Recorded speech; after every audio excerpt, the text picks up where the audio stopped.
Kaget banget aku, waktu tahu Bu Nisa mengandung. Masa iya, usianya sudah menginjak 56 tahun, tapi bisa hamil.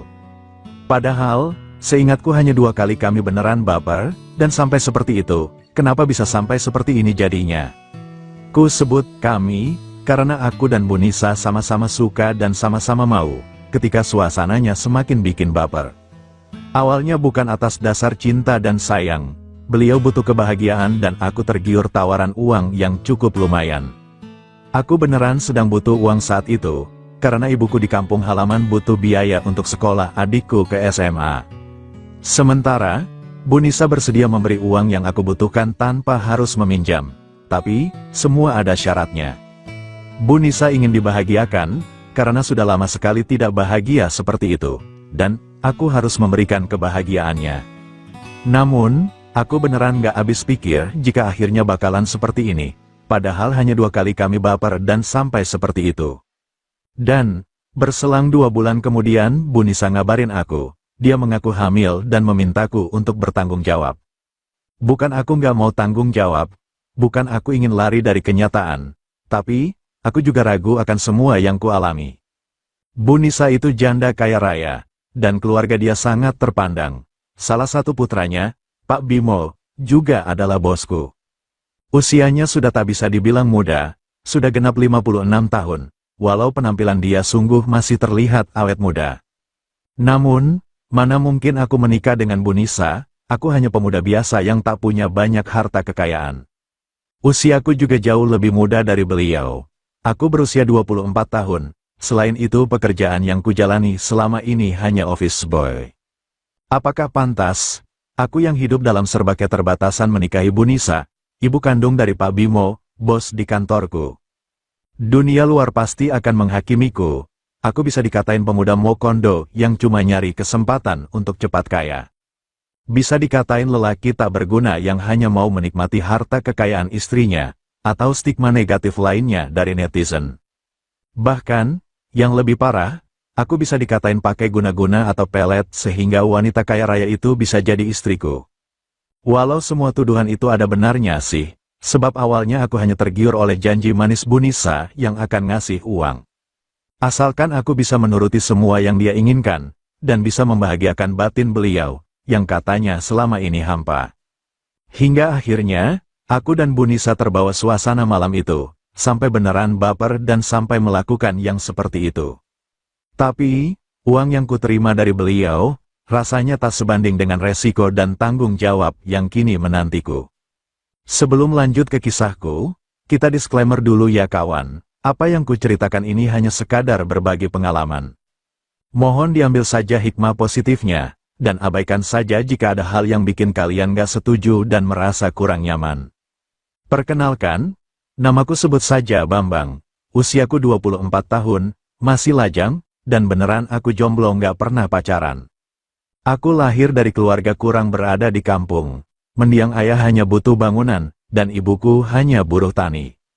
Aku anak sulung yang harus ikut bantu ibu, sepeninggal almarhum ayahku, sebab, aku masih punya 3 adik yang masih sekolah. Sebenarnya, dulu aku bercita-cita sekolah SMA sampai tamat, kemudian ingin lanjut kuliah, dengan uang yang kukumpulkan. Namun, begitulah takdirku. Aku hanya sekolah sampai kelas 2 SMA. Bukan karena aku nggak mau, tapi keadaan. Saat itu, ayahku meninggal dunia setelah kecelakaan kerja ketika ikut proyek jalan kabupaten, dan hidup mulai berubah. Aku harus mulai bekerja untuk membantu ibuku memenuhi kebutuhan hidup keluarga juga kebutuhan biaya sekolah adik-adikku. Awalnya, aku membantu ibu menjadi buruh tani di kampung. Kami menggarap lahan sawah milik Juragan Samin di kampungku. Tapi setahun kemudian, Pak De Broto, kerabat jauh dari almarhum ayahku datang dan menawariku ikut merantau ke kota. Kebetulan, Pak De dan Bude Broto sudah belasan tahun hidup di kota, dan mereka lumayan sukses wirausaha di sana. Warung nasi bebek ijo yang mereka rintis sejak dulu, sudah berkembang dan punya banyak cabang di beberapa sudut kota. Aku ditawari bekerja di salah satu cabang warungnya. Dari dasar dulu, bantu-bantu jadi pelayan, terus naik bertahap nantinya. Ya karena gajinya lumayan jika dibanding upah buruh tani di kampung, ibuku pun tak keberatan dan merestui aku ikut Pakde. Aku bekerja di warung tenda nasi bebek bumbu ijo milik Pakde Broto di kota selama hampir setahun, hingga akhirnya berhenti. Aku dipecat, bukan karena salahku. Entah kenapa aku dituduh merugikan warung dan banyak uang hasil jualan yang hilang. Padahal, sumpah demi apapun aku berani. Aku boleh miskin dan gak berpendidikan, tapi aku gak bakalan sampai mencuri. Apalagi, mencuri uang penjualan di warung Pakde dan Bude, orang yang selama ini sudah banyak membantu aku dan ibuku. Namun semua pembelaanku diabaikan begitu saja. Pakde dan Bude lebih percaya ke orang kepercayaan yang menuduhku.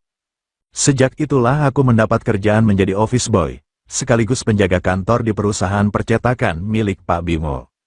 Pak Bimo dan Bu Ratri istrinya, adalah pelanggan warung bebek bumbu ijo di mana aku sebelumnya kerja di sana. Mereka sangat percaya padaku, sebab dulu Bu Ratri pernah ketinggalan tas berisi HP dan uang di warung, aku yang kembalikan. Makanya mereka nggak percaya kalau aku dituduh mencuri uang penjualan di warung. Sebab mereka tahu aku ini jujur dan polos. Karena itulah, setelah aku dipecat, Pak Bimo malah menawariku pekerjaan jadi office boy, sekalian penjaga kantornya. Katanya, gajinya lumayan dan aku juga bisa tinggal di kantor sekalian jadi penjaga kantornya yang bangunan ruko lantai 3. Nah, dari sinilah awal perkenalanku dengan Bu Nisa, ibu kandung dari Pak Bimo bosku, yang akhirnya bikin aku pusing 7 keliling. Perusahaan itu bergerak di bidang eksportir bahan baku, katanya sudah turun-temurun sejak dirintis Bu Nisa dan suami. Hingga akhirnya, ketika Pak Bimo lulus kuliah dan menikah dengan Bu Ratri, Bu Nisa mewariskan perusahaan untuknya. Ya nasib Pak Bimo hampir mirip denganku, beliau juga anak sulung yang harus gantiin mendiang papanya, yang meninggal dunia. Hanya bedanya, Pak Bimo dari keluarga kaya yang banyak warisannya, termasuk kantor perusahaan yang kini dikelolanya. Sejak suaminya meninggal 10 tahun yang lalu, Bu Nisa berhenti bekerja dan mempercayakan perusahaan ke anaknya. Akan tetapi, di akta notaris, beliau tetap menjadi salah satu komisaris perusahaan dan sekali waktu berkunjung ke kantornya. Awal perkenalanku dengan beliau, terjadi di saat aku pertama kali bekerja di sana. Kebetulan saat itu sedang ada inspeksi. Perusahaan sedang mengajukan dana segar dari perbankan, jadi ada petugas survei bank yang harus dijamu di sana. Sorenya setelah semua selesai, Bu Nisa lalu menanyakan aku pada Pak Bimo, dia tumben melihatku sebagai office boy baru. Ya seperti obrolan pada umumnya, aku hanya memperkenalkan diri dan kembali lanjut mengerjakan tugasku di kantornya. Namun setelah hari itu, Bu Nisa jadi lebih sering hadir di kantor, walau nggak ada acara atau kegiatan yang harus dihadiri. Alasan beliau, lama-lama bosan juga di rumah sendirian hanya ditemani pembantu rumah tangga, jadi pingin refreshing saja. Ya karena beliau sering datang, dan aku selalu yang menyiapkan makan siang dan minumnya, maka kami mulai akrab. Usia Bu Nisa memang sudah nggak muda lagi, malah tahun ini sudah genap berusia 56 tahun dan sudah jadi nenek dari 2 cucu. Tapi, ini nenek cantik, wajahnya malah kupikir jauh lebih rupawan dari Bu Ratri, menantunya, istri kesayangan Pak Bimo. Tidak seberapa tinggi, namun bodinya itu sangat proporsional dan kelihatan masih kencang dan energik bagi wanita seusianya. Penampilannya selalu sopan dan rapi, dengan gamis mewah dan hijab mahal yang panjang dan sangat tertutup. Namun, tentu saja semua itu tak mampu menutupi kelebihan Bu Nisa yang memang jauh lebih besar dibanding wanita rata-rata. Walau nampak masih sangat cantik dan mempesona dengan kulitnya yang putih bersih, tapi ia wanita yang disegani.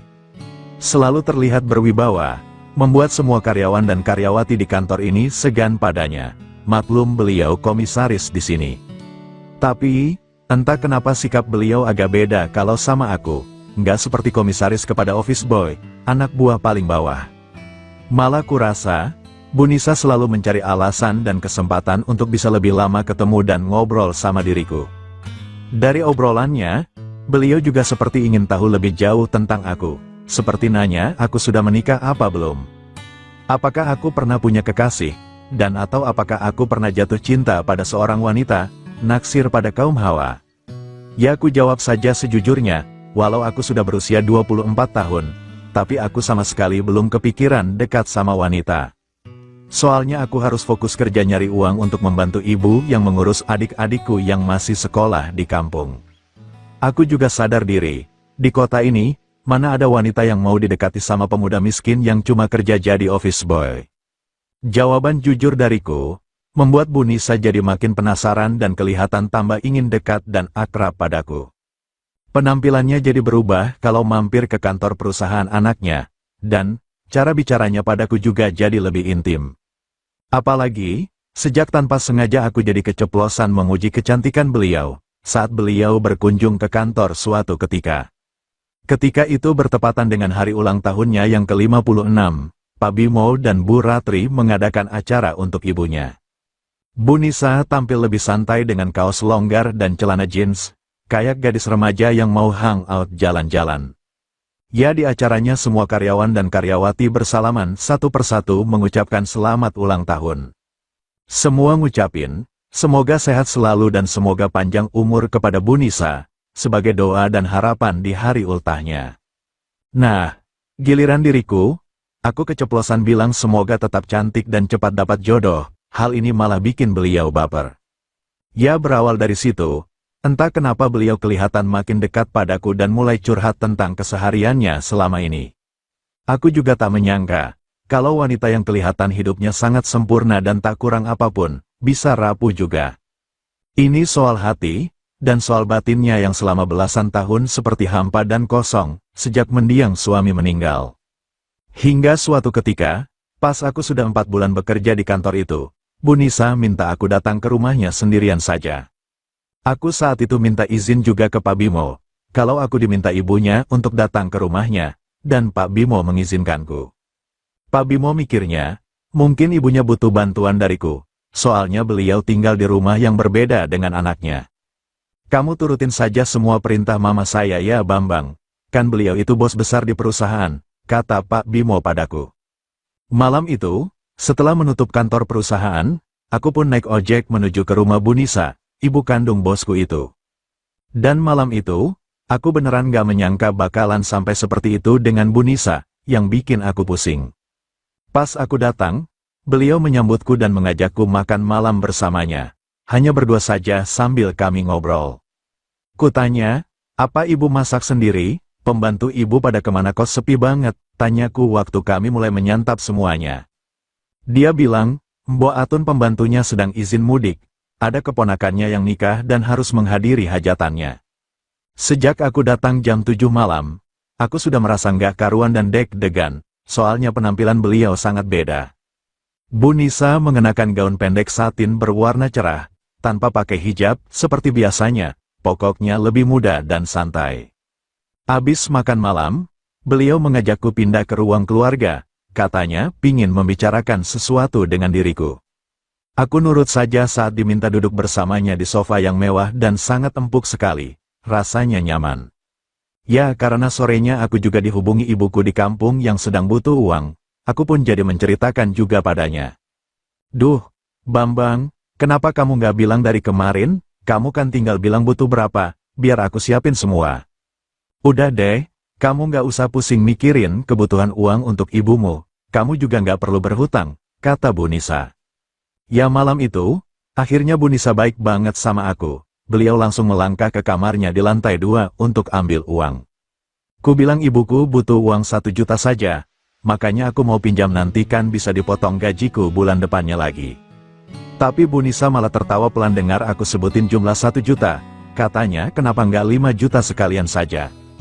Kalau 1 juta kan terbatas banget, nanti kebutuhan sekolah adikku dan kebutuhan sehari-hari di rumah mana bisa cukup. Bu Nisa bilang, dia ngasih sekalian saja 5 juta dan aku nggak perlu mikirin gimana cara mengembalikan uangnya tersebut. Pas dia ke kamarnya di lantai 2, aku jadi bahagia beneran karena dia baik banget mau ngasih uang yang ibuku butuhkan.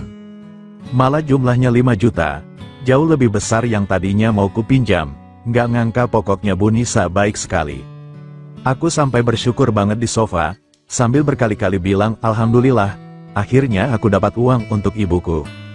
Hanya saja, tak lama setelah Bu Nisa naik ke lantai 2, ku dengar suara beliau yang agak keras memanggil namaku, Bambang. Bambang, kamu naik ke sini sebentar deh. Biar sekalian kamu ambil uangnya 5 juta untuk ibu kamu ya Bambang, katanya. Ku jawab, oh, baik Bu. Saya meluncur. Lalu aku pun menyusul beliau ke kamarnya di lantai 2. Kamar mewah, rapi banget. Aku sempat tertegun di ambang pintu. Soalnya beliau sudah sangat berbeda. Nggak kayak tadi pakai gaun pendek. Bu Nisa duduk di tepi ranjang, tangannya memegang sejumlah uang yang sedang aku butuhkan, sambil tersenyum padaku. Masuk aja Bambang, jangan sungkan gitu ah. Nih, uangnya 5 juta yang kamu butuhkan untuk ibumu, kamu terima ya. Sini Bambang, jangan malah bengong gitu kata Bu Nisa sambil menepuk sisi ranjang, mengisyaratkan aku untuk duduk. Aku jadi bahagia campur grogi dan gemetar nggak tahu kenapa, apalagi pas aku melangkahkan kakiku masuk kamar. Soalnya, baru 2 langkah, Bu Nisa kembali berujar pelan, tutup saja pintunya Bambang, jangan lupa dikunci ya, katanya. Ya udah deh, malam itu akhirnya aku dan Bu Nisa bukan lagi seperti komisaris dan office boy, ya kami akhirnya seperti itu. Padahal aku sudah berusaha menghindar, soalnya ku bilang kalau aku belum pernah sampai seperti itu, aku beneran masih ori. Maaf Bu, saya belum pernah, takutnya nanti saya malah salah dalam melaksanakan perintah Ibu, kataku. Tapi kata Bu Nisa, justru aku belum pernah dan masih sangat asli dan orisinil, yang bikin beliau baper terhadap diriku. Jarang loh ada lelaki sebaik dan seganteng kamu, tapi polos dan jujurnya minta ampun Bambang, kamu itu langka deh pokoknya. Makanya, aku nggak sungkan dan mikir 2 kali untuk membantu kalau kamu butuh uang, asalkan kamu mau bantu aku. Ya kamu tahu kan, hidup ini akan tambah indah kalau kita saling bantu-membantu, supaya jadi lahan amal kita, kata Bu Nisa. Ya namanya juga suasana malam yang teduh, dan harmonisasi keakraban di antara kami yang semakin terasa dekat. Akhirnya malam itu, aku dan Bu Nisa lupa akan status kami, lupa kalau beliau adalah komisaris dan aku hanya office boy saja. Sampai akhirnya selesai, kulihat sudah jam 11 malam, aku kemudian pamit pulang kembali ke kantor, untuk menjaga kantor. Bu Nisa mengantarkanku sampai pintu depan. Dia juga nyuruh aku bawa saja motor yang nganggur di rumahnya. Kamu pakai motornya Mbok Atun saja Bambang, biar nggak repot nyari ojek, makasih ya untuk malam ini, katanya. Berawal dari malam itulah, aku sama Bu Nisa jadi makin akrab dan dekat, karena ternyata beliau baik banget padaku. Beberapa hari setelah malam itu, semua berjalan kembali normal seperti biasa, aku malah jadi sungkan kalau ketemu beliau. Ya gimana nggak kepikiran, aku sudah bisa sampai seperti itu sama ibu kandung dari Pak Bimo, bosku di kantor perusahaan ini. Namun, suasana canggung akhirnya luntur seminggu kemudian, malam sudah jam 10 lebih, waktu Bu Nisa datang ke kantor. Alasannya mau ngecek pembukuan karena Pak Bimo dan Bu Ratri sedang liburan selama seminggu ke Pulau Dewata, Bali. Bu Nisa masuk ke ruang kerjanya sebagai komisaris, dan aku pun dengan cekatan menyiapkan teh hangat untuk beliau. Namun, saat aku nganterin teh hangat dan cemilan ke ruangannya, lagi-lagi Bu Nisa nyuruh aku masuk dan menutup pintunya. Ya sebagai office boy dan anak buahnya, aku nggak bisa membantah perintah beliau, jadi aku menurut saja sama dia. Kata Bu Nisa, dia bosan sendirian di rumah karena Mbok Atun pembantunya belum balik dari cuti mudik ke kampung halaman. Makanya Bu Nisa ke kantor, biar ada kegiatan. Karena nggak bisa tidur kalau di rumah nggak bisa ngapa-ngapain sendiri. Ternyata beda ya rasanya Bambang, kalau kita di rumah sama kalau kita di kantor. Aku lebih senang deh di kantor, katanya. Ya aku cuma bisa mengangguk, lalu aku laksanakan semua yang diperintahkan oleh beliau, sampai beberapa kali malam itu. Dan, seperti yang kuceritakan di awal kisahku, sebulan kemudian, kabar itu pun datang, entah kabar baik atau sebaliknya. Bu Nisa yang sudah berusia 56 tahun ternyata masih sangat subur dan bisa mengandung, aku jadi bingung banget. Beliau meminta aku bersikap jantan sebagai lelaki, harus berani berbuat dan berani pula bertanggung jawab.